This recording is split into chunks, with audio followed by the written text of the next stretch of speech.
This really is the beginning of a new era, and I think beginning is an important part of that sentence. This is the first time I think that, in a long time that Bungie has stood kind of on its own.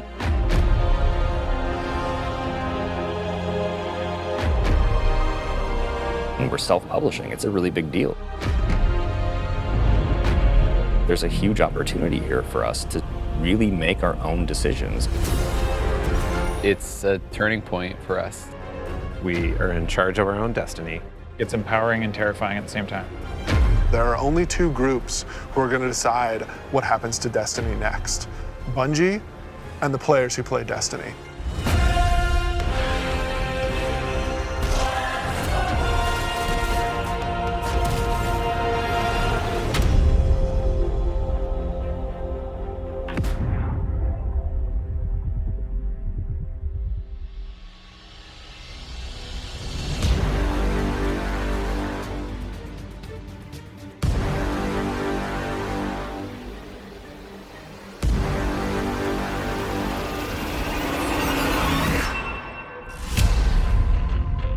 So at its core, Shadowkeep is about returning to the moon. We haven't been in the moon in a while, since Destiny 1, and a lot's changed.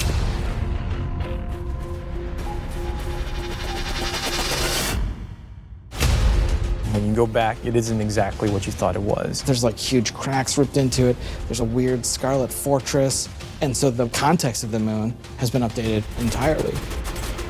This isn't just about the hive anymore. It's about something else, something terrifying.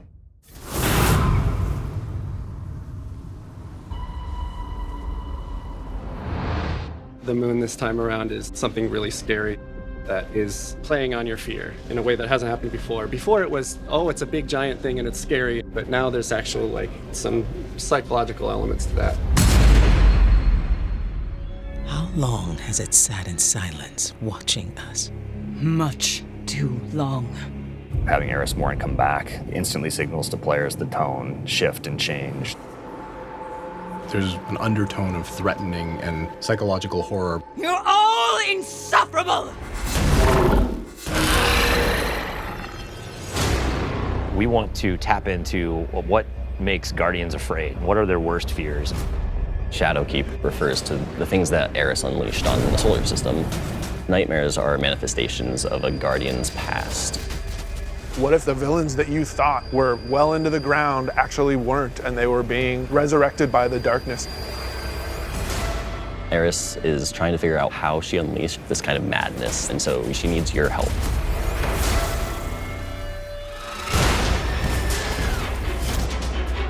You can't just kill them and make them go away. What if you can't do all of the things that you've grown accustomed to doing? Being unable to achieve what you're trying to achieve, no matter how hard you try. Players, they think we can deal with this. We killed Crota, we killed orcs, no big deal, right? Well, you're gonna get there and you discover it's a bigger deal than you even thought it could be. The darkness is actually a lot closer than you realized. Now you know my suffering.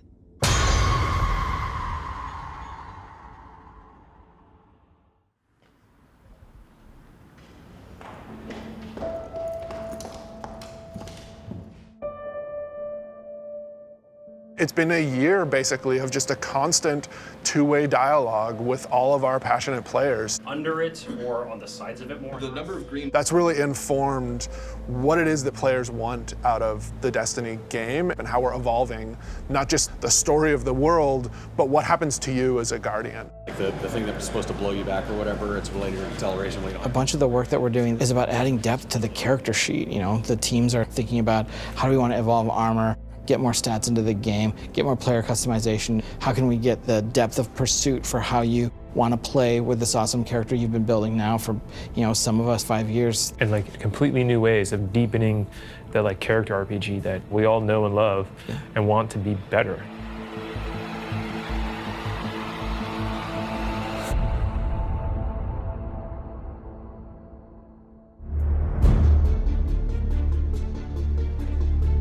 In Shadowkeep, we are fundamentally evolving the systems and moving the world forward. You want to bring some of that sci-fi element back to it, where it's some like panels or exactly. something. We've been dancing this line between like, are we RPG enough? Are we not RPG enough? And now we're like, you know what? Screw it. Let's just go all in and just say like, hey, let's give players what they want. Allow them to kind of like customize the players and their habits and their game modes and all that stuff as much as they want to. So in Shadowkeep, what we're doing is changing the way that armor, perks, and mods work pretty significantly. Right now in the game, if you have an armor set that you like the look of, but you have another armor set that you like the way it plays, you're probably going to pick the one that you like the way it plays. Armor 2.0 is focused on allowing you to take the mods that you've unlocked and apply them to any given piece of armor. When I move my cursor over one of these mod sockets, it immediately shows me all of the mods that are available to me. Personally, I'm excited about the artifact. Players just get to kind of like fidget with these knobs and switches and do all the things that they want to do. When you get to this last tier, each of these perks gets relatively close to what an exotic might feel like. That's going to be a lot of fun. It's going to be a lot of fun.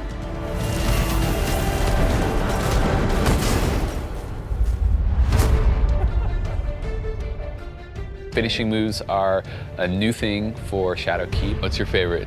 I mean, there's some crazy ones. For the hunter, this awesome flourish where he actually does like spin in front of him, has two knives, and then just hits. I was like, what the heck? Like, what game is this? Yeah, Titan finisher. He jumps in the air, pulls back, looks at his fist, and it's kind of like the dunk. There's so many different ways to dunk. You can behind the back, 360, cartwheel, whatever.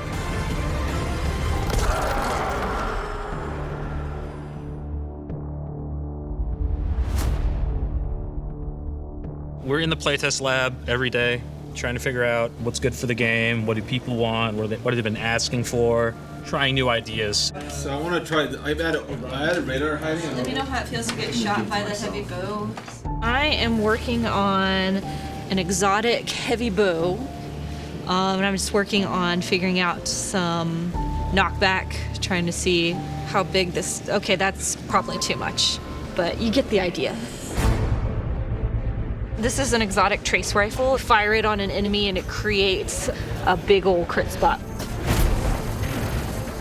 Here's a hand cannon that Victor's working on. It fires special ammo, and it's a little bit like a one-handed sniper. Like, it's actually our only hand cannon with a scope on it. Right now, it kind of lights you on fire if you keep firing it too much. We'll see. Some people like it, some people are kind of but we'll hammer it all out. All right, it's time. It's about to get loud in here. 1v1. 1v1 on the board. Oh! One of the things we really want to focus on, especially with Season 8 and the start of Shadowkeep, is a renewed focus on PvP. You're all on the other team. We're updating labs to include some much-loved game types from the past. We're also redoing a bunch of the playlists and how they work. But the really important thing for players to know is this is just the beginning. This is us building the foundation of what we're doing with the Crucible going forward.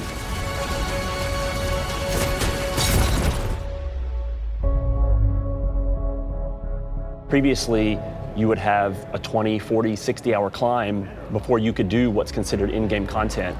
And now you can pretty much do that immediately. We want you to feel like you are in the end game from the moment you step on the planet. Leveling up your Guardian and becoming more powerful, overcoming dungeons, overcoming raids. For the raid, we had multiple destinations that we were considering, and Black Garden was like immediately top of the list. And everyone was like, yes, and I was like, yes, that's the one I wanted.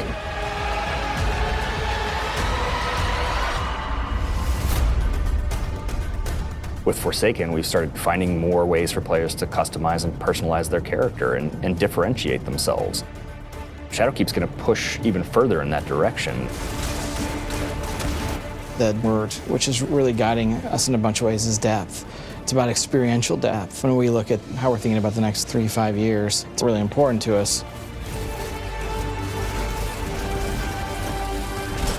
It's cool to have a game that you can invest in with your friends, tweak your monster killing machine and make it 2% better every weekend, doing different things and figuring out how to craft this perfect build that you feel like is your own. Like, that is cool. There's nothing nerdy about it. We're like happy to own that. We're gonna stand on that corner.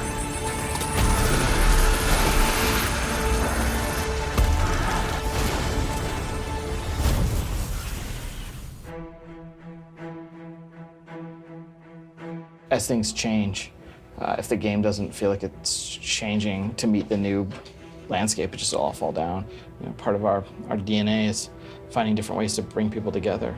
We needed a way to crush the barriers between friends. We all have friends who could play Destiny, who are interested in it, but then we think about recommending it like, oh man, you're gonna have to play about 40 hours by yourself, and then you gotta pay all this money, and you know, maybe you should just play something else. And that can't be the story. We need an entry point for your friends to be able to get into Destiny. This is just simply about bringing people together to make it easy for players to enter this universe. There's a new entry point coming out in September called New Light, and New Light is a free-to-download experience. We're going to start off in the same place where Guardians first came into the world. Guardian. Guardian? Eyes up, Guardian. It worked. You're alive. You started in the Cosmodrome. You're going back. Going back. Yeah, blast from the past. Okay, it's not going to break orbit, but it just might get us to the city. It's as easy as come in, make a character, play the amazing introduction to the game, and then land in the tower. And then we'll set them loose to open up the world as they see fit. And have sort of an array of potential in front of you. You can just start playing the game and get into some of the same activities that your friends might be playing. The campaigns from D to Year One, the Red War, Curse of Osiris, and Warmind. Every world we have will be available for them to explore and to free roam and to do bounties on. Every cooperative strike, whether they're playing with friends or matchmaking, every competitive multiplayer map. The D2 Year One raids like Leviathan. Full access to Gambit, the hybrid mode that we have. All these things are available to them for nothing.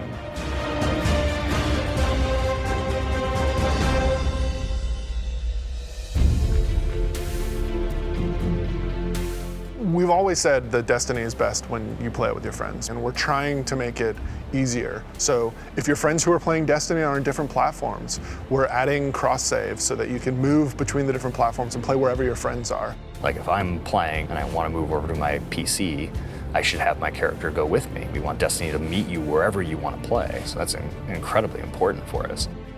We wanted cross-save before we shipped Destiny 2, right? Like a bunch of it was built. We just couldn't get there for capital R reasons.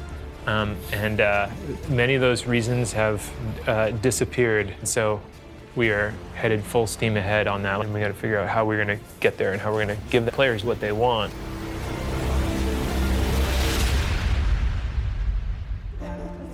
As culture as we can get. Thanks, buddy. Our original vision for Destiny was a world that would evolve and change. We're leaning really hard into that because we believe that's where the future of Destiny is. The long horizon for Destiny is to become an evolving world. You know, you're going to tune in to see what's going to happen next. We can completely build Destiny in the vision that we want it to be in, a vision that isn't dictated by a commercial model or a business plan, but our creative vision and what we want to do for our players and what they want us to do with Destiny. We feel like our work isn't done. We have a series of missions that we need to finish before I think we have Destiny in the place that it needs to be, and we're back to, I guess, finish the fight, so to speak.